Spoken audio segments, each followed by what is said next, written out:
Magandang buhay sa atin lahat. Ako po si Binibino Noraini sa PE at ngayon aking babahagi ang aking naunawaan patungkol sa mga sumusunod.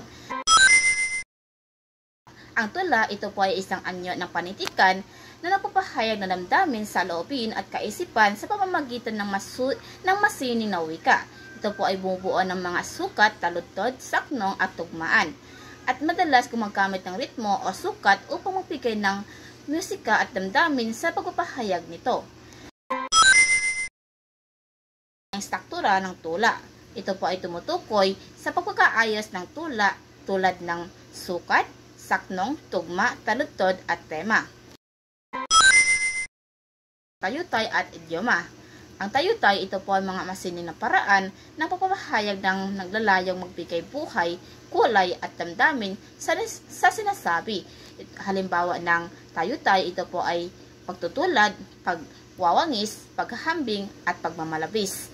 Ang idioma naman, ito po ang mga dituwirang pahayag na may ibang kahulugan kaysa literal na salita.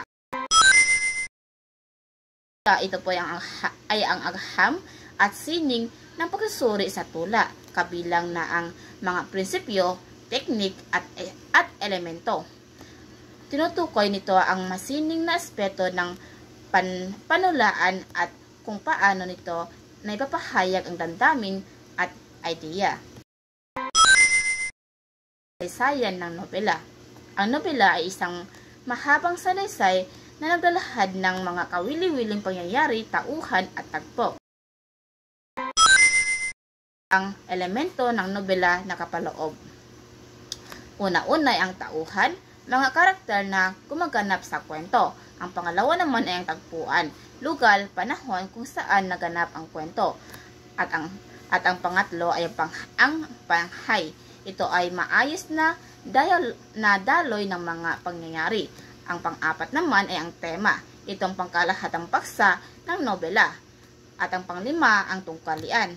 Ito ay labanan o suliranin naranasan ng mga tauhan. At ang panghuli ay ang pananaw.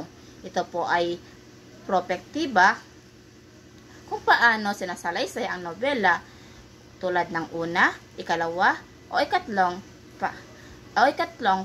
panauhan. Sumulat ng nobela. Narito ang mga hakbang kung paano sumulat ng nobela. Una ay ang pag-isipan ng tema at layunin ng nobela. Ang pangalawa, lumikha ng mga tauhan na may malalim na personalidad. Ang pangatlo naman, tukuyin ang tagpuan at mundo ng kwento. Ang pang-apat naman, gumawa ng balangkas o outline ng mga pangyayari. At ang panglima naman, simulan ang pagsulat ng draft at huwag munang mag-alala sa perpektong estilo. At ang pang-anim naman, ito ay i-revise ang draft upang ayusin ang takbo ng kwento, estilo at detalye. Ang comics ay isang uri ng popular na sining na gumagamit ng mga larawan at maikling teksto. Upang maglahad ng kwento, karaniwan itong bumubuo ng mga panel na may sunod-sunod na imahe na nasamahan ng dialogo o salaysay. At yun lamang po, maraming salamat.